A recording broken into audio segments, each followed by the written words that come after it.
Hello students, मैं doctor Imran Khan आपका स्वागत करता हूं सिविल प्रिपरेशन बीकानेर पर। और चलिए शुरू करते हैं आपके सफलता का सफ़र, आपके सिलेक्शन का सफ़र। अपना जो टॉपिक चल रहा है या अपनी जो पूरी सीरीज चल रही है वो है इंडियन ज्योग्राफी, और अपने रिवर्स को डिस्कस कर रहे हैं। और इंडस रिवर से होते हुए गंगा रिवर, और गंगा रिवर से होते हुए अब अपने आ गए हैं ब्रह्मपुत्रा नदी पर। और ब्रह्मपुत्रा नदी आपको कहीं ना कहीं से पता है कि इंडस रिवर की तरह ही इसका ओरिजिन भी कहाँ से होता है, तिब्बत चाइना से होता है। तो चलिए बिना देर किए हुए अपने शुरू करते हैं, और वीडियो अपने छोटा रखेंगे, इंपॉर्टेंट चीज़ें जो है वो आराम से डिस्कस करेंगे। ठीक है भाई, तो वीडियो लास्ट तक ज़रूर देखना, क्योंकि एक एक चीज़ आपके लिए इंपॉर्टेंट है। और लास्ट में अपनी ऑफलाइन क्लासेस के बारे में भी आपको मैं जानकारी दूंगा। अगर आप बीकानेर या बीकानेर के आसपास के एरिया से हैं तो उस जानकारी को भी ज़रूर सुनिएगा, हो सकता है वो आपके काम की हो। तो चलिए शुरू करते हैं अपने ब्रह्मपुत्रा रिवर के बारे में, उसके ओरिजिन के बारे में, उसकी मेन ट्राइब्यूटरीज के बारे में। ठीक है, और वो भी मैपिंग के थ्रू, पूरा मैपिंग से अच्छे से समझेंगे। तो देखिए, पहले तो इस डायग्राम को आराम से देख लीजिए, और इसमें जो भी आपको नाम नज़र आ रहे हैं, कहीं ना कहीं ऐसा ही डायग्राम अपने ने गंगा रिवर में भी देखा था। और गंगा रिवर में यहाँ पर अपने ने गंगोत्री ग्लेशियर और यमुनोत्री ग्लेशियर, इस तरीके के ग्लेशियर्स के, इस तरह के ग्लेशियर्स के नाम देखे थे। लेकिन यहाँ पर आपको एक नाम दिख रहा है चेमा युंगडुंग। ठीक है भाई, चेमा युंगडुंग ग्लेशियर। और उसके बाद में ब्रह्मपुत्रा नदी दिख रही है। मैंने कहा था ना भी, बहुत सारे नाम हैं इसके, तो थोड़े से इसमें नाम जो है उन पर नज़र मार लेना भाई। जैसे यहाँ पर लिखा हुआ है यार लुंग सांगपो, यार लुंग सांगपो। इसके बाद में एक नाम लिखा हुआ है दीबांग। ठीक है, दिबांग नहीं, सॉरी, ये तो इसकी ट्राइब्यूटरी है। यहाँ पर मैं लिख देता हूँ एक नाम जो आपको याद रखना है, वो है दिहांग। ठीक है भाई, ब्रह्मपुत्रा का जो दूसरा नाम है वो दिहांग है, एंड दिबांग इसकी ट्राइब्यूटरी है, बात करेंगे अभी। ठीक है, और उसके बाद में आपको ये मेन नाम दिख रहा है ब्रह्मपुत्रा, ब्रह्मपुत्रा। ठीक है भाई, और उसके बाद में आपको ये नाम दिख रहा है जमुना, जमुना। ठीक है, तो कहीं ना कहीं आपके बात समझ में आ गई है कि यारलुंग सांगपो, ठीक है, उसके बाद में दिहांग एंड ब्रह्मपुत्रा एंड जमुना, ये सारे के सारे नाम ब्रह्मपुत्रा नदी के हैं। अलग अलग एरियाज में, अलग अलग रीजन्स में इसको अलग अलग नामों से पुकारा जाता है। ये जमुना जो है, इसमें जब गंगा आकर मिलती है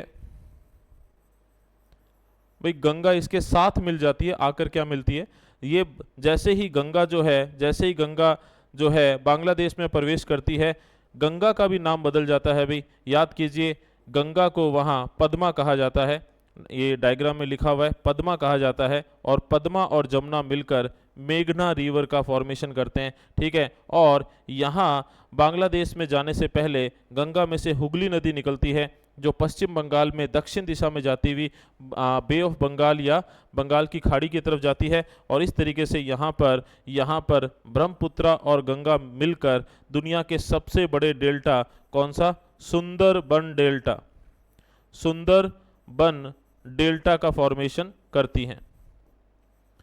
तो आई होप ये सारी चीज़ें आपको अच्छे से याद है। लेकिन आज अपना डिस्कशन जो है वो ब्रह्मपुत्र नदी पर रहने वाला है।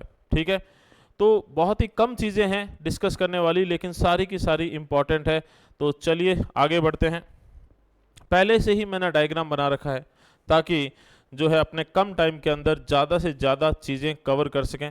तो इस डायग्राम को आराम से देखिए, और बहुत सारे नाम दिखेंगे। जैसे इसमें कुछ पर्वतों के, कुछ माउंटेन्स के नाम दिखेंगे आपको। कैलाश माउंटेन तिब्बत चीन के अंदर, तिब्बत चाइना के अंदर, नामचा बारवा अरुणाचल प्रदेश में, एंड गारो मेघालय के अंदर। ठीक है भाई, तो ये कुछ एक आपको माउंटेन्स के नाम दिखे हैं, इनसे क्या क्वेश्चन बन सकते हैं डिस्कस करेंगे।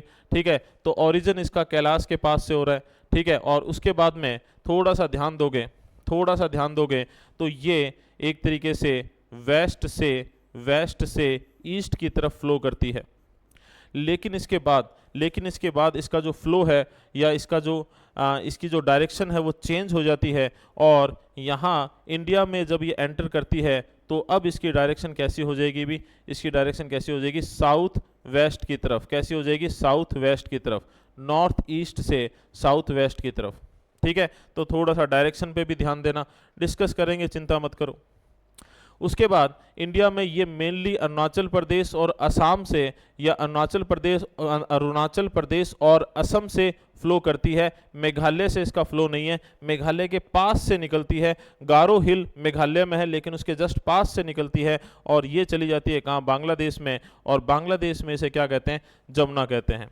यहाँ से भाई गंगा और यमुना आ रही है, और आपको अच्छे से पता है भाई गंगा नदी जो है जब बांग्लादेश में एंट्री करती है उससे जस्ट पहले इसमें से एक वितरिका या डिस्ट्रीब्यूटरी अलग हो जाती है, और इसका नाम क्या है भी, हुगली। और अपने ज़्यादा डिटेल में डिस्कस नहीं करने वाले, अब ये पिछले वीडियोस में हमने डिस्कस किया हुआ है कि हुगली में दामोदर नदी आकर मिलती है वगैरह वगैरह, तो ये पिछला वीडियो ज़रूर देख लेना भाई। अब देखिए यहाँ पर ये हुगली, और ये जो हुगली याद रखो एक तो, अच्छा ये गंगा बांग्लादेश में जाती है, तो अभी थोड़ी देर पहले ही हमने बात की, इसका नाम चेंज हो जाता है and it is called as Padma. इसे पद्मा कहते हैं कहाँ, बांग्लादेश में।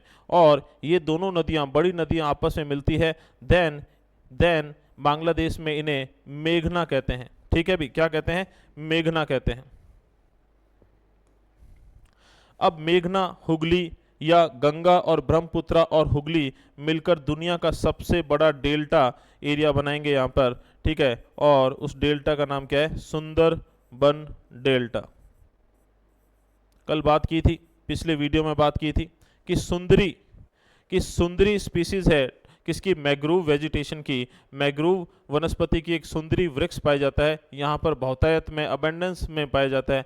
That's why it is called as Sundarban delta. उसी पेड़ या उसी वृक्ष या उसी वेजिटेशन के नाम पर इसे डेल्टा का नाम सुंदरबन डेल्टा कर दिया गया है। ये रॉयल बंगाल टाइगर के लिए फेमस है एरिया। ठीक है भाई, अब अपने आते हैं मेनली ब्रह्मपुत्र नदी पर। तो सबसे पहले ब्रह्मपुत्र नदी का अपने ओरिजिन पढ़ते हैं भाई, इसका उद्गम कहां से होता है।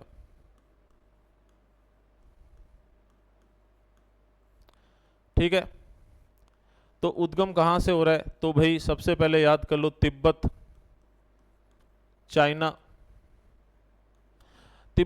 में कैलाश पर्वत है। अपने ने हिमालय माउंटेन सीरीज की थी, या फिर अपने ने जो फिजियोलॉजिकल डिवीजन किया था किसका भी, इंडिया का, ठीक है, भूगर्भिक विभाजन किया था भारत का, उसमें बहुत ही डिटेल में पड़ी हुई ये चीज़ें। तो पुराने वीडियोस वापस से देख लेना, ज़्यादा पुराने नहीं है, आपके बहुत काम के हैं भाई। जस्ट 3-4 महीने पहले ही मैंने बनाए हुए हैं। पूरी प्ले लिस्ट आपको मिल जाएगी, शुरू से लेकर लास्ट तक सारे वीडियोज़ देखोगे, पूरे इंडियन ज्योग्राफी आपकी तैयार हो जाएगी, चाहे आप कोई सा भी एग्जाम दे रहे हो। लेकिन अपने अपने एग्जाम के अकॉर्डिंगली एक ऑथेंटिक बुक जरूर रखना। हर एग्जाम की अलग नीड होती है, उसके अकॉर्डिंगली एक ऑथेंटिक बुक अपने साथ में जरूर रखना, और मैपिंग के थ्रू ज्योग्राफी पढ़ना भी, ऐसे नहीं। चलिए अपने आते हैं वापस। तो कैलाश माउंटेन है कहां पर है, तिब्बत चाइना में। और कैलाश माउंटेन के साउथ में फेमस लेक है, ठीक है, रिलीजियस पर्पस से बहुत इंपॉर्टेंट है। कैलाश और मानसरोवर की यात्रा पे जाते ही हैं भारत से बहुत सारे यात्री। तो ये लेक, इस लेक का नाम क्या है भी, मानसरोवर।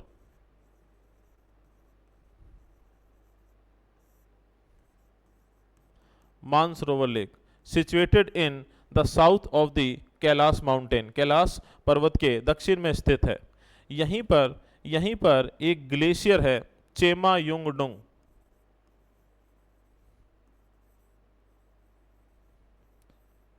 ठीक है भाई, अजीब सा नाम है, याद कर लेना। अजीब नाम, थोड़े से अजीब अलग हटके नाम आसानी से याद हो जाते हैं। ठीक है, अपने को सुनने में मुश्किल लगता है, लेकिन यही एक कॉमन सा नाम होता तो दिक्कत होती है हमें। ठीक है भाई, चेमा युंगडुंग ग्लेशियर। तो जैसे गंगा रिवर जो है उसका ओरिजिन गंगोत्री से होता है, in the same way Brahmaputra is originated from the Chema Yungdung glacier. इसका उद्गम चेमा युंगडुंग ग्लेशियर से होता है। ठीक है, कहाँ पर है ये चेमा युंगडुंग ग्लेशियर, ठीक है, it is situated near Mansarovar lake. ये मानसरोवर लेक के पास में है। मानसरोवर लेक कहाँ है, it is situated in the south of Kailash. ये कैलाश पर्वत के दक्षिण में है। कैलाश पर्वत कहाँ है, तिब्बत चाइना में। ठीक है, तो याद कर लेना भी, Tibet China, Kailash mountain, Mansarovar lake and Chema Yungdung glacier. ठीक है भाई, इसके बाद इसका जो फ्लो है, इसका फ्लो है वो किस तरफ है, वेस्ट से ईस्ट डायरेक्शन में। किधर है, वेस्ट से ईस्ट डायरेक्शन में हमें देखने को मिलता है। ठीक है। This river is called as Yarlung Tsangpo in Tibet. इसे तिब्बत में, ब्रह्मपुत्र नदी को तिब्बत में यारलुंग सांगपो रिवर कहते हैं, जिसका मतलब होता है पवित्र करने वाला। ठीक है भाई, जो जिसका जल आपको पवित्र कर दे। देन ये रिवर जब वेस्ट से ईस्ट की तरफ फ्लो करती है तो आपको अच्छे से पता होगा भी, यहाँ पर हिमालय माउंटेन जो है, यहाँ पर हिमालय माउंटेन जो है वो भी इस तरीके से क्रिसेंट शेप, ठीक है, क्रिसेंट शेप या धनुष की आकृति या आर्क शेप के अंदर होता है। और हिमालय माउंटेन भी यहाँ पर आकर क्या करता है, अपनी डायरेक्शन चेंज कर देता है, ठीक है। और ये जो मोड़ है, ये जो टर्न है दोनों तरफ, इनको क्या कहते हैं, सिंटैक्सियल बैंड कहते हैं। तो आपसे कोई पूछ ले कि भाई ये जो ब्रह्मपुत्र रिवर है ये अपनी डायरेक्शन क्यों चेंज कर लेती है, तो ये हिमालय के साथ अपनी डायरेक्शन चेंज कर लेती है, ठीक है। और किसके साथ कर लेती है, with syntaxial bend of the Himalayas, और हिंदी में इसे कहते हैं अक्ष संघीय मोड़। सिंपल सा क्वेश्चन आ जाए, डायरेक्शन क्यों चेंज होती है, तो इसका एक ही रीजन है, हिमालय का सिंटैक्सियल बैंड या अक्ष संघीय मोड़। क्लियर है आपके। अब देखिए जैसे ही अपनी डायरेक्शन चेंज करती है, यहाँ पर नामचा बारवा माउंटेन है, ठीक है। कहाँ पर है, अरुणाचल प्रदेश में। कहाँ है, अरुणाचल प्रदेश में। अब अगर आप थोड़ा सा ध्यान दोगे तो नामचा बारवा के ईस्ट से ये टर्न करती है। नामचा बारवा के कहाँ से टर्न करती है, ईस्ट डायरेक्शन से ये टर्न करती है।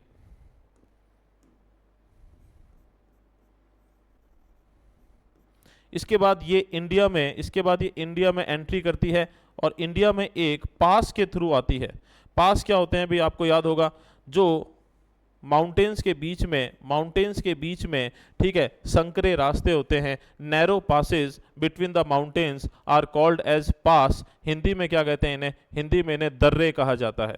तो इस दर्रे का नाम भी याद कर लेना, ठीक है, इस दर्रे का नाम भी याद कर लेना, जिससे होकर ये इंडिया में एंट्री करती है। इसका नाम क्या है भी, यांग्यापला।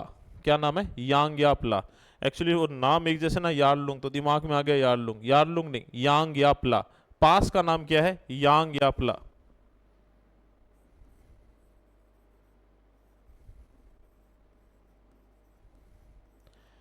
ठीक है भाई, दर्रे अपना टॉपिक बचा हुआ है, तो एक दिन एक क्लास ऐसी लेंगे जिसमें सारे के सारे दर्रे आपको करवा देंगे, सारे पासेज आपको एक साथ करवा देंगे। इसमें ला लगा हुआ है, तो ज़्यादातर जेलपला, नाथुला, सिपकीला, ये जो ला लगता है पासेज के आगे, ये ज़्यादातर पासेज कहाँ पर है, ये जो मेन हिमालय है उसका भी जो पार्ट है ग्रेटर हिमालय, तो ग्रेटर हिमालय में है। तो ये ग्रेटर हिमालय में नामचा बारवा जो माउंटेन है उसके ईस्ट डायरेक्शन से विद सिंटैक्सियल बैंड अक्ष संघीय मोड़ के साथ साथ टर्न करती है और अपनी डायरेक्शन चेंज कर लेती है। अब इसकी डायरेक्शन कौन सी हो जाएगी, नॉर्थ ईस्ट से साउथ वेस्ट, ठीक है भी, उत्तर पूर्व से दक्षिण पश्चिम की तरफ प्रवाहित होगी।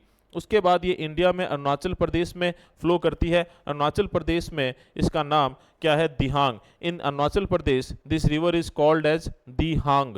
देन उसके बाद में असम में फ्लो करेगी और असम में इसका नाम क्या है, Brahmaputra. In Assam it is called as Brahmaputra. एक चीज और, अरुणाचल प्रदेश तक ये माउंटेनियस रीजन में फ्लो करती है, पर्वतीय क्षेत्रों में फ्लो करती है, और इसके बाद में असम के बाद में ये प्लेन एरिया में फ्लो करती है, मैदानी क्षेत्रों में प्रवाहित होती है। ठीक है भाई, तो यहाँ तक ये चीज़ें आपकी एकदम क्लियर हो चुकी है, आई होप। उसके बाद ये ठीक है, असम के बाद ये बांग्लादेश में एंट्री करेगी। अब ध्यान से देखना, बांग्लादेश में एंट्री कहाँ करेगी, ये जो मेघालय है इसके पास से करेगी, लेकिन मेघालय के अंदर नहीं जाएगी। मेघालय में तीन हिल्स हैं फेमस, गारो, खासी, जैंतिया।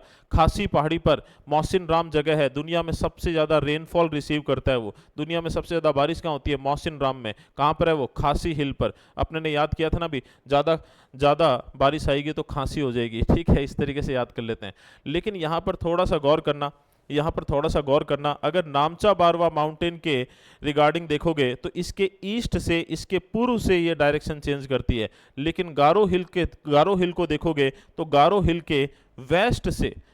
के वेस्ट से ये अपनी डायरेक्शन चेंज करती है, ठीक है, और कहाँ चली जाती है, ये कहाँ चली जाती है, टर्न करके बांग्लादेश में चली जाती है। क्लियर है? मेघालय में नहीं जाती, मेघालय के पास से टर्न करती है, गारो हिल के पास से टर्न करती है। गारो, खासी, जैंतिया, ये 3 फेमस पहाड़ियां हैं किसकी, मेघालय की। चलिए, इसके बाद ये बांग्लादेश में आती है। बांग्लादेश में इसे जमुना कहते हैं। इन बांग्लादेश ब्रह्मपुत्र नदी इज कॉल्ड एज जमुना, और इसी के साथ आप देख रहे हो कि गंगा नदी भी आती है बांग्लादेश में, जिसे पद्मा कहते हैं। ये मिलकर मेघना फ्लो या रिवर का फॉर्मेशन करते हैं, और उसके बाद में ये जो मेघना और हुगली मिलकर सुंदरबन डेल्टा बनाते हैं। और सुंदरबन डेल्टा, ये जो डेल्टा है, इससे इनका पानी किधर चला जाता है, किस में मर्ज हो जाता है, बे ऑफ बंगाल या बंगाल की खाड़ी में। आई होप यहां तक बिल्कुल क्लियर है आपकी चीज। आराम से देखिए, चाहो तो स्क्रीनशॉट ले सकते हो। अब इसके बारे में कुछ अपने जो फैक्ट्स हैं उनकी बात करते हैं भाई। अगर आपसे इसकी लेंथ पूछ ले, अगर आपसे इसकी लेंथ पूछ ले तो भाई इसकी लेंथ कितनी है, दिमाग पे थोड़ा सा जोर डालो भाई, ठीक है। और कोशिश करो कि कमेंट सेक्शन के अंदर मुझे आप इंडस रिवर, ठीक है, और गंगा रिवर और इसके साथ साथ ब्रह्मपुत्र के तीनों की लेंथ बता दो। तो इसकी लेंथ जो है वो ऑलमोस्ट 2900 किलोमीटर है। अगर अपने कंपेयर करते हैं तो कुछ बुक्स में 3200 मीटर भी किलोमीटर भी दिया होता है। अगर अपने कंपेयर करें इन तीनों नदियों का, ब्रह्मपुत्र, गंगा और इंडस, तो सबसे लंबी नदी यही है। अपने कहें भी इंडिया से रिलेटेड जो नदियां हैं उनमें सबसे लंबी या सबसे लॉन्गेस्ट रिवर कौन सी है, तो ब्रह्मपुत्र है। लेकिन इंडिया के अंदर अगर अपने फ्लो की बात करें तो फिर अपने गंगा का नाम लेंगे। चलिए, तो इसकी लेंथ हमने देख ली कितनी है अभी, 2900 है। इसमें अगर आपसे पूछ ले कि इंडिया के अंदर इसकी लेंथ कितनी है, तो ऑलमोस्ट 1346 किलोमीटर है। ऑलमोस्ट कितनी है, 1346 किलोमीटर। इसके बाद वही इसका बेसिन या इसका अपवाह पूछ ले, या आपसे इसका वाटर कैचमेंट एरिया पूछ ले। मैंने आपको बताया था भी, जब भी अपने फिजिकल ज्योग्राफी पढ़ेंगे तो अपने इनको डिटेल में पढ़ेंगे। बेसिन क्या होता है, वाटर कैचमेंट एरिया क्या होता है, इवन रिवर क्या होती है, कितने टाइप की होती है, ठीक है। लेकिन अभी मैं इन दोनों वर्ड्स का एक साथ यूज कर रहा हूं। तो इसका बेसिन या वाटर कैचमेंट एरिया,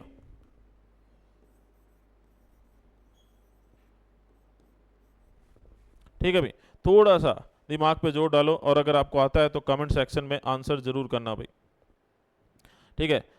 2 मिनट दे रहा हूं आपको मैं।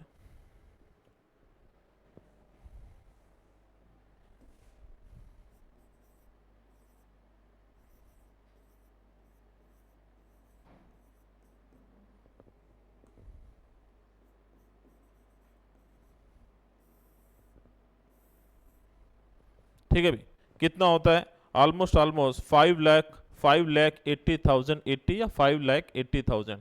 कम क्यों है थोड़ा सा, क्योंकि इसका बहुत बड़ा पार्ट जो है वो माउंटेनियस रीजन में फ्लो होता है, इसीलिए इसका बेसिन या इसका वाटर कैचमेंट एरिया थोड़ा सा क्या हो जाता है, कम हो जाता है। और इसकी जो मेन ट्राइब्यूटरीज हैं वो भी हमें कहीं ना कहीं जब ये इंडिया के अंदर एंट्री करती है उसके बाद ही नज़र आती है, ठीक है। तो चलिए, तो अपने जब ट्राइब्यूटरी की बात कर ली है तो इसकी ट्राइब्यूटरीज की बात करते हैं। तो भाई इसकी लेंथ 2900 किलोमीटर, इंडिया में कितनी, 1346 किलोमीटर। इसका बेसिन अपवा या वाटर कैचमेंट एरिया कितना है, 5,80,000। चलिए आगे बढ़ते हैं। अब बात करेंगे इसकी ट्राइब्यूटरीज की।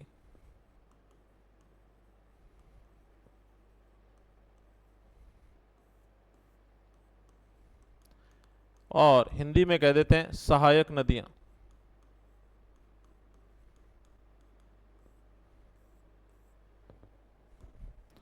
सबसे पहले इसका फ्लो इस तरीके से है भाई। ऐसे क्यों दिखाया मैंने, ताकि अपने को थोड़ा सा इजी हो जाए याद करना कि जो नॉर्थ साइड में होगी, या फिर अगर आप देखोगे, ठीक है, थोड़ा सा देखना कि यहां पर इस तरीके से आप फ्लो कर रहे हो, सर आपका इधर है, पैर इधर है, उल्टे लेटे हुए हो, तो आपका लेफ्ट हैंड ऊपर की तरफ होगा, ठीक है, और राइट हैंड किधर होगा, राइट हैंड नीचे की तरफ होगा, ठीक है। जब आप इस तरीके से आओगे, जब इधर करोगे तो यहाँ पर लेफ्ट साइड, लेफ्ट हैंड इधर आ जाएगा, तो ये हमेशा इधर लेफ्ट रहेगा। और ठीक है, जब ये इंडिया में आ जाएगी तो ये साइड इसकी लेफ्ट हो जाएगी, ठीक है, और ये साइड क्या रहेगी, राइट रहेगी। तो हमें थोड़ा सा इस तरीके से याद करना है।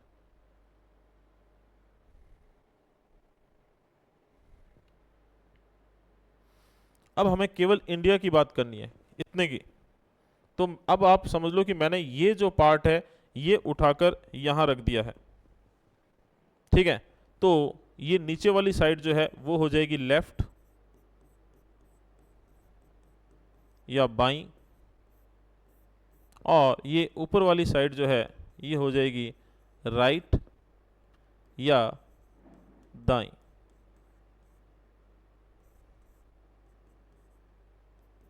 ठीक है, अभी थोड़ा सा कंफ्यूजन इसलिए होता है क्योंकि यहाँ पर तो इस डायरेक्शन में है और इधर इंडिया में इस डायरेक्शन में है।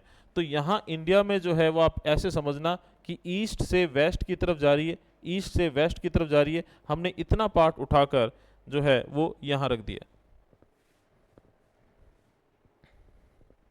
अब इनके नाम देख लेते हैं, अभी आराम से याद करेंगे। मैंने कहा था ना अभी कम पॉइंट है और एकदम वीडियो के लास्ट में आ चुके हैं अपने, तो याद आराम से करते जाओ। शुभांशरी,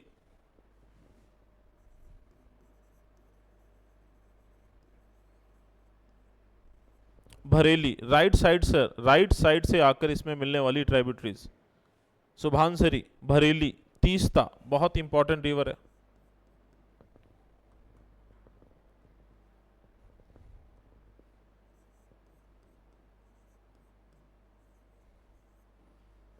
याद करो, तीस्ता वाटर ट्रीटी या ऐसा कुछ आपके दिमाग में आ रहा है, कमेंट सेक्शन में ज़रूर बताना। ये जो वाटर से या रिवर से रिलेटेड चीज़ें हैं, ताकि डिस्प्यूट या कोई एग्रीमेंट्स वगैरह या वाटेवर जो भी, इनके बारे में अलग से वीडियो में बात करेंगे, इसमें बहुत लंबी चली जाएगी बात। तो शुभांशरी, जिया भरेली, तीस्ता, अमो,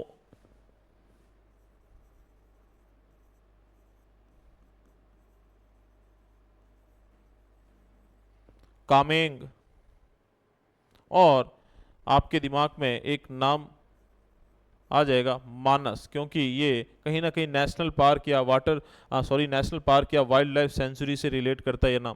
तो भाई ये जो है ये सारी की सारी इसकी राइट ट्राइब्यूटरीज हैं, ठीक है। हिंदी में तो फिर से हिंदी में लिख रहा हूँ, साथ साथ आप रिवीजन कर लो भी। तो सबसे पहला नाम हो जाएगा शुभांशरी, उसके बाद में कौन सा हो जाएगा, भरेली, इसे जिया भरेली भी कहते हैं, जिया भरेली। उसके बाद में कौन सी रिवर, तीस्ता,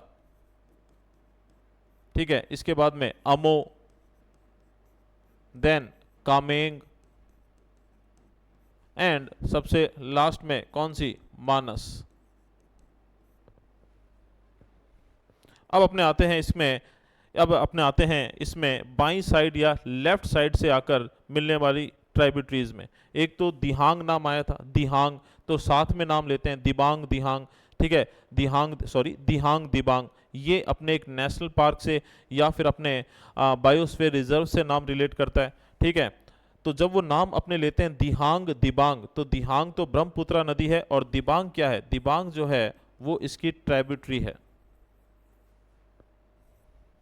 याद करते जाओ भी साथ में, दिबांग, ठीक है। इसके बाद में सिकांग,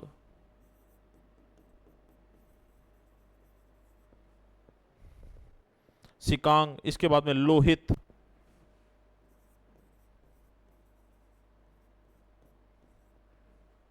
इसके बाद में कौन सी है, लोहित है। इसके बाद में धनसिरी है,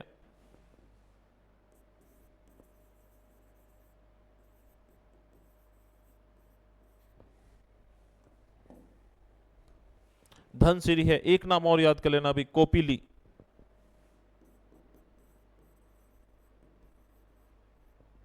ठीक है। अब इनका हिंदी में नाम लिख देता हूं, साथ साथ में आपका रिवीजन भी हो जाएगा। तो भाई एक तो दिहांग दिबांग ऐसे याद ही करना है अपने को, तो ये नाम हो जाएगा दिबांग, ठीक है। अभी इसके बाद में कौन सा नाम है, सिकांग, देन इसके बाद में कौन सा है, लोहित, इंपॉर्टेंट है, ठीक है। इसके बाद में धनसिरी, देन कौन सा नाम है, कोपिली,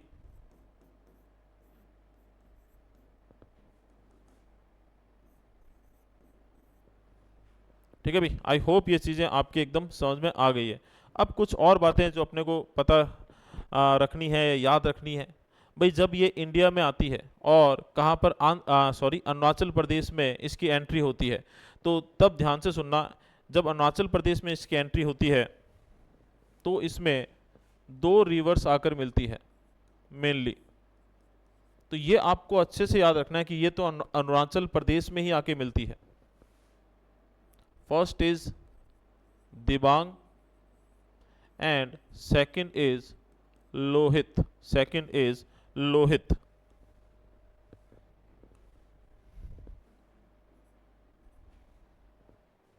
ठीक है भाई। तो अगर ये अरुणाचल प्रदेश में ये रिवर्स या ये ट्राइब्यूटरीज इसमें मर्ज होती है अरुणाचल प्रदेश में, तो बाकी सारी रिवर्स जो है वो मेनली कहाँ, तो वो मेनली कहाँ, तो अपने कह सकते हैं अदर्स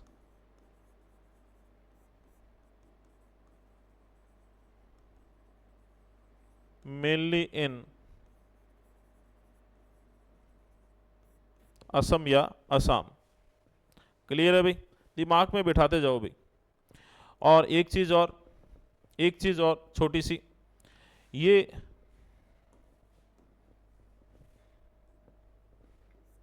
अरुणाचल प्रदेश में इसे अरुणाचल प्रदेश में ब्रह्मपुत्रा नदी को ब्रह्मपुत्रा रिवर को अपने दिहांग बोलते हैं।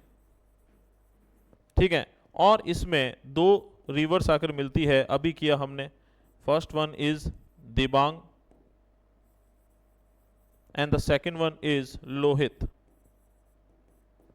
ठीक है। अब ये दोनों नदियां मिलती है, उसके बाद ये असम की तरफ चली जाती है, एंड आफ्टर दैट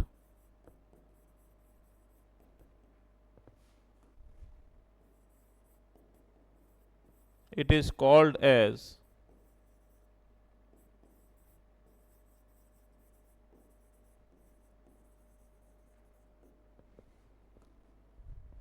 ब्रह्मपुत्र। तो आपको ये पॉइंट इस तरीके से याद रखना है कि अरुणाचल प्रदेश में इसमें दो रिवर्स आकर मिलती है। कौन कौन सी मिलती है? एक तो मिलती है दिबांग एंड एक मिलती है लोहित, और उसके बाद इसे ब्रह्मपुत्रा कहते हैं। और बाकी जितने भी नाम दिख रहे हैं आपको, ये सारी ट्राइब्यूटरीज या सहायक नदियां यहाँ असम में मेनली ब्रह्मपुत्रा नदी में आकर मिलती है। ठीक है भाई, आई होप चीजें समझ में आई होगी, लेकिन पॉइंट अभी खत्म नहीं हुए। अब ये असम के अंदर, ये असम में मेनली प्लेन एरिया के अंदर फ्लो करती है, मैदानी क्षेत्र में फ्लो करती है। तो यहाँ पर इसका जो फ्लो है वो बहुत ही अलग तरीके का होता है भाई। जैसे मान लीजिए इस तरीके से फ्लो कर रही है ये, ठीक है। तो कई बार क्या होता है कि इसका डायरेक्शन सीधी निकल जाती है, ये सीधी निकल गई, तो पानी इधर से जा रहा है और इधर से भी जा रहा है। ठीक है। कई बार क्या होता है ये एरिया पीछे छूट जाता है, लेकिन ये क्या होता है प्लेन एरिया में जहां बहुत बड़ा एरिया वहां पीछे छूटता है, तो वहां पे ऑक्सबो लेक्स बनती हैं। लेकिन यहां ऐसा नहीं होता, यहां जो है वो एरिया कम है, ठीक है, संकरा है, दोनों तरफ पहाड़ हैं, बीच में मैदान जो है वो बहुत ही कम है, ठीक है, कंपेरेटिवली टू वेस्टर्न पार्ट जहां गंगा और यमुना बहती है। तो यहां पर क्या होता है कि ये मैदान का जो एरिया है या जो लैंड सरफेस है, ये नदी के बीच में यहां पर क्या होता है, कॉट हो जाता है या फंस जाता है, या एक तरीके से एक आइलैंड फॉर्मेशन कर लेता है।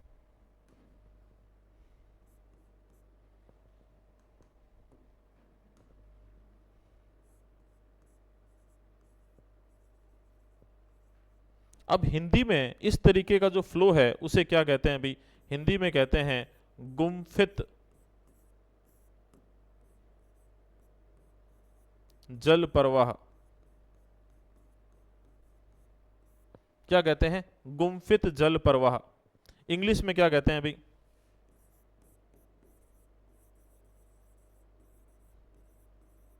Incandescent flow.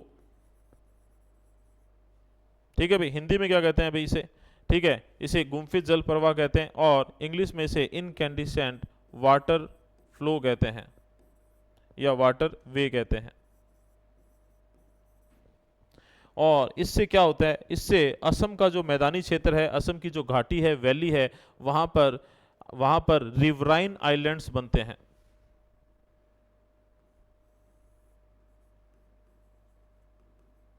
रिवराइन आइलैंड्स का फॉर्मेशन होता है। और ऐसा ही एक रिवराइन आइलैंड है माजुली।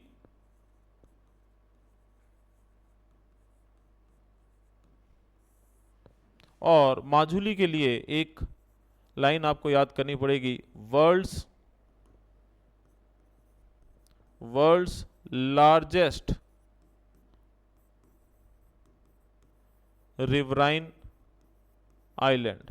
भाई मैं ये नहीं कह रहा कि दुनिया का सबसे बड़ा आइलैंड है ये, कमेंट सेक्शन में बताना दुनिया का सबसे बड़ा आइलैंड कौन सा है।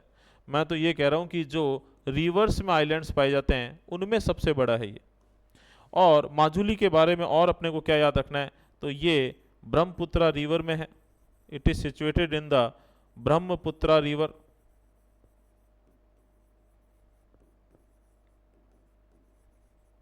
ठीक है भाई, और साथ ही साथ स्टेट याद रखना भी कौन सा, असम।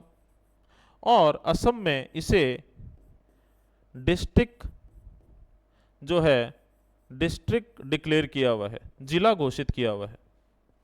एक मूवी के अंदर डायलॉग है ना भाई, इस घर में इतने सारे लोग हैं इसे जिला घोषित क्यों नहीं कर देते।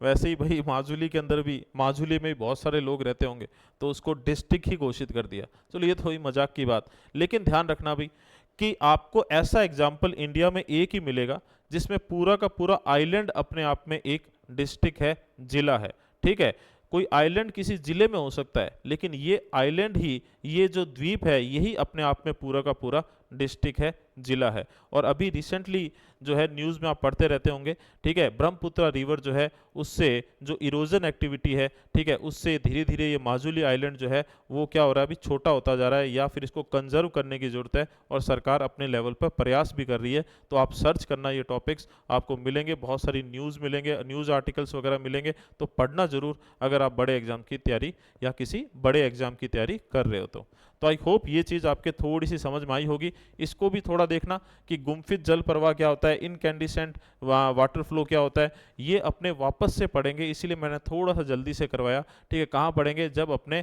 फिजिकल ज्योग्राफी के अंदर रिवर को डिटेल में देखेंगे। चलिए भाई जल्दी से देख लो, और अगर आपको स्क्रीनशॉट लेना तो ले लीजिए। एक छोटी सी बात और कर लेते हैं अब। ठीक है, जब अपने ने इतनी सारी ट्राइब्यूटरीज की बात कर ली, इतनी सारी ट्राइब्यूटरीज की बात कर ली, तो ये जो मेघना है, ये जो मेघना फ्लो बनता है, ठीक है भाई, इसमें एक रिवर आकर मिलती है नॉर्थ ईस्ट से, इसमें एक रिवर आकर मिलती है नॉर्थ ईस्ट से, तो वो रिवर भी अपने को पता होनी चाहिए। और उस रिवर का नाम है बराक रिवर। ठीक है भी, कौन सी रिवर, बराक रिवर। तो ये जो मेघना है इसकी एक ट्राइब्यूटरी मान लीजिए, या इसमें सीधा सीधा याद कर लो कि इसमें एक बराक रिवर जो है वो मर्ज होती है। और ये जो बराक रिवर है ये कहाँ से आएगी, ये ओरिजिन होती है, या इसका ओरिजिन होता है मणिपुर से। It is originated from Manipur. तो बराक रिवर का जो रिलेशन है वो किससे, नॉर्थ ईस्ट से है। ठीक है, और मणिपुर से है। मणिपुर से होती हुई ये बांग्लादेश में आकर ये जो मेघना फ्लो बनता है या मेघना रिवर है, इसमें आकर मिलती है। ठीक है भाई, ये पॉइंट भी याद रखना भी अच्छे से। तो सारे इंपॉर्टेंट पॉइंट है ये। तो चलिए, आई होप आपको ब्रह्मपुत्रा नदी अच्छे से समझ में आ गई होगी। तो शुरू से वापस से देखते हैं भाई, यहाँ से अपने चले थे, ये ऐसा ही डायग्राम हमने गंगा में देखा था। गंगा में हमने यमुनोत्री या गंगोत्री ग्लेशियर देखा था, लेकिन यहाँ पर हमने देखा चेमा युंगडोंग।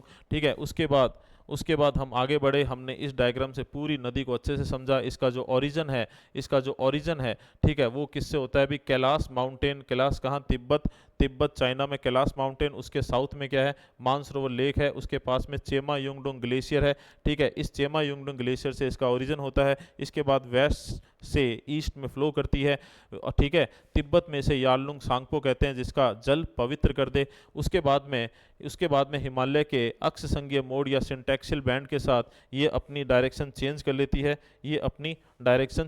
लेती है, ठीक है, और इसकी डायरेक्शन हो जाएगी नॉर्थ ईस्ट से साउथ वेस्ट में। नामचा बारवा माउंटेन कहाँ पर है भी, अरुणाचल प्रदेश में, उसके ईस्ट से पूर्व से ये दिशा चेंज करती है और एक पास से होकर, दर्रे से होकर इंडिया में एंट्री करती है, ठीक है भी। नाम याद रखना, यारलुंग सांगपो, ठीक है, ऐसा ही नाम है, वाई से ही है, यांग्यापला, यारलुंग सांगपो यांग्यापला से इंडिया में एंट्री करती है अरुणाचल प्रदेश में। यहाँ पर अपने इसका नाम चेंज कर देते हैं, ठीक है, और अरुणाचल प्रदेश में इसे दिहांग कहते हैं। देन इसमें अरुणाचल प्रदेश में लोहित और दिबांग नदियां आकर मिलती है। उसके बाद ये असम में एंट्री करती है और ज़्यादातर जो इसकी ट्राइब्यूटरीज है वो असम में इसमें आकर मिलती है, ठीक है, असम में इसे ब्रह्मपुत्रा कहते हैं। उसके बाद ये बांग्लादेश में एंट्री करती है। बांग्लादेश में एंट्री कहाँ से करती है भाई, बांग्लादेश में एंट्री ये मेघालय के पास से गारो हिल जो है उसके कौन सी डायरेक्शन से, वेस्ट डायरेक्शन से टर्न करती हुई ये बांग्लादेश में जाती है। बांग्लादेश में इसे जमुना कहते हैं,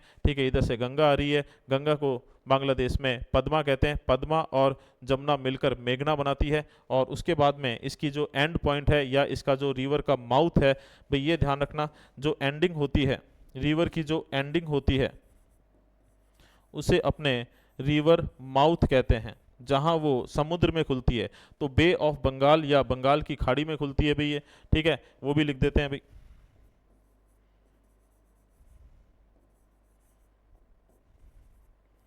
और यहाँ ये जो मेघना और हुगली का जो फ्लो बनता है, ठीक है, ये एक डेल्टा का फॉर्मेशन करते हैं जिसे सुंदरबन डेल्टा कहते हैं, दुनिया का सबसे बड़ा डेल्टा, ठीक है भाई। इसकी लेंथ कितनी है, 2900 किलोमीटर के आसपास है। इसका बेसिन अफवा या वाटर कैचमेंट एरिया कितना है, 5,80,000 के आसपास है। इंडिया में ये 1346 किलोमीटर में फ्लो करती है।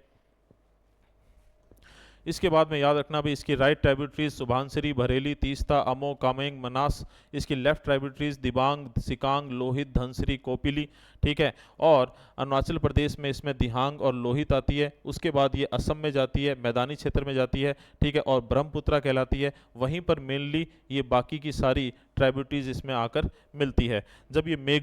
जब ये गंगा के साथ मिलकर जो फ्लो बनाती है मेघना, उसमें मणिपुर से आकर एक रिवर मिलती है, कौन सी, बराक रिवर। और उसके बाद एक चीज और कि असम में ये गुम्फित जल मार्ग बनाती है, ठीक है, या फिर अपने से क्या कहते हैं, इनकैंडिसेंट वाटर फ्लो बनाती है। इससे रिवराइन आइलैंड्स बनते हैं। और जैसे सुंदरबन डेल्टा दुनिया का सबसे बड़ा डेल्टा है, यहीं असम में दुनिया का सबसे बड़ा लार्जेस्ट रिवराइन आइलैंड पाया जाता है, कौन सा, माजुली। और इसे पूरे आइलैंड को डिस्ट्रिक्ट घोषित किया हुआ है अभी, जिला घोषित किया हुआ है। चलिए भाई, तो आई होप चीज़ें अच्छे से समझ में आ गई होगी आपके। और अब एक छोटी सी इंफॉर्मेशन आपके लिए,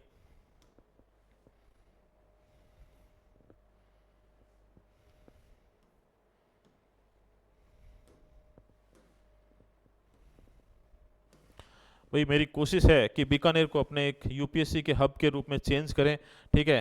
तो इसकी जो जानकारी है, इसके लिए इससे संबंधित मैंने एक रील बनाकर, इससे रिलेटेड एक रील बनाकर मैंने अपने इंस्टाग्राम अकाउंट पे भी डाली है। और आपको अच्छे से पता है भाई, अपना जो इंस्टाग्राम अकाउंट है, ठीक है, अपना जो यूट्यूब चैनल है, ठीक है, और इसके साथ साथ अपना जो टेलीग्राम पर चैनल है, उन तीनों का ही सेम नाम है, सिविल प्रिपरेशन बीकानेर। और इसके बाद भी अगर आपको कोई इंक्वायरी है तो आप मुझे कांटेक्ट कर सकते हो 9929786743 पर। और ध्यान से सुनना, केवल 10 बच्चों का बैच बनाना है अपने को, ठीक है। 10 डेडिकेटेड स्टूडेंट्स चाहिए मुझे, 7 तो मेरे पास ऑलरेडी है, ठीक है। और उन्हीं को ही 2 या 3 साल में ग्रूम अप करना है, किसके लिए, यूपीसी के लिए, ताकि अपने फाइनली सिलेक्शन के लिए काम कर सकें, ठीक है। बहुत ज़्यादा भीड़ नहीं चाहिए, ठीक है, साधन सारे हैं मेरे पास। डिजिटल बोर्ड पे अगर मैं क्लासेस ले रहा हूँ तो ऐसा नहीं है कि अपने ज़्यादा बच्चों की क्लास नहीं ले सकते, ठीक है। ठीक है, 50 60 100 बच्चे भी बिठा सकते हैं, लेकिन उससे फ़ायदा नहीं होगा। मुझे चाहिए केवल 10 डेडिकेटेड स्टूडेंट्स, जिनको मैं लगभग लगभग 2 से 3 साल में ग्रूम अप कर सकूँ, किसके लिए, यूपीएससी के अंदर सिलेक्शन करवाने के लिए। मेरा पूरा प्रयास रहेगा आपका सिलेक्शन में, ठीक है, और आपको अपना प्रयास करना होगा आपके सिलेक्शन के लिए, ठीक है भाई। और लास्ट में जो रिजल्ट होगा, आई होप, ठीक है, सब होप करते हैं भी पॉजिटिव ही रहेगा। लेकिन इस चीज़ से रिलेटेड एक रील मैंने ऑलरेडी अपने इंस्टाग्राम अकाउंट पर सिविल प्रिपरेशन बीकानेर पर डाल दी है भी। और यहाँ पर जो है मेन चीज़ आपको मेरे वर्कशॉप, मैं इसे कोचिंग नहीं कहता, उसमें क्या मिलेगी, पर्सनल अटेंशन, सबसे बड़ी बात। क्योंकि क्या होता है अभी, जब अपने बड़े शहरों में जाते हैं, बड़ी कोचिंग में जाते हैं, तो वहाँ पर 200 से 400 बच्चों की क्लास में अपने बैठते हैं। हो सकता है शुरू में आपको अच्छा लगे कि यार ये ऐसा माहौल तो मैंने कहीं देखा ही नहीं, लेकिन एक टाइम के बाद आपको जो रियलाइज़ होगा वो यही होगा भी, टीचर की पर्सनल अटेंशन नहीं मिल रही, आपके डाउट्स जो है वो कोई और ही टीचर सॉल्व कर रहा है, पढ़ा आपको कोई और रहा है, तो इससे बड़ी दिक्कत होती है। ठीक है, मैंने खुद ने झेला है, मेरा पर्सनल एक्सपीरियंस रहा है ऐसा। और एक और चीज़, एक गाइडेंस और सपोर्ट सिस्टम, भाई जिससे आप पढ़ रहे हो उसी की गाइडेंस में आगे बढ़ो, उसी से सपोर्ट लेके आगे बढ़ो, तो ज़्यादा बेटर चीज़ है भाई। इसीलिए कम बच्चे, ओनली 10 बच्चों का बैच बनाना है अपना, ठीक है, और उनको 2 से 3 साल में ग्रूम अप करना है, किसके लिए, यूपीएससी के लिए। तो आई होप ये चीज़ आपको समझ में आई होगी, और अगर आप चाहो तो मुझे कॉन्टैक्ट कर सकते हो 9929786743 पर। तो चलिए, अपना जो टॉपिक था वो था भाई ब्रह्मपुत्रा, और मुझे लगता है कि बहुत ही अच्छे से आप लोगों के समझ में आ चुका है, ठीक है। और अपना जो नेक्स्ट टॉपिक होगा, तो अपने हिमालयन रिवर से निकल कर पेनिनसुलर प्लेट्यू रीजन की रिवर्स पे आ जाएंगे, प्रायद्वीपीय नदियों पे आएंगे, ठीक है, और उनको शुरू करते हैं अपने नेक्स्ट उसमें वीडियो लेक्चर के अंदर। थैंक यू सो मच, ठीक है, मेहनत कीजिए, और याद रखना भी आपका सिलेक्शन ही मेरी गुरु दक्षिणा है। थैंक यू सो मच, जय हिंद।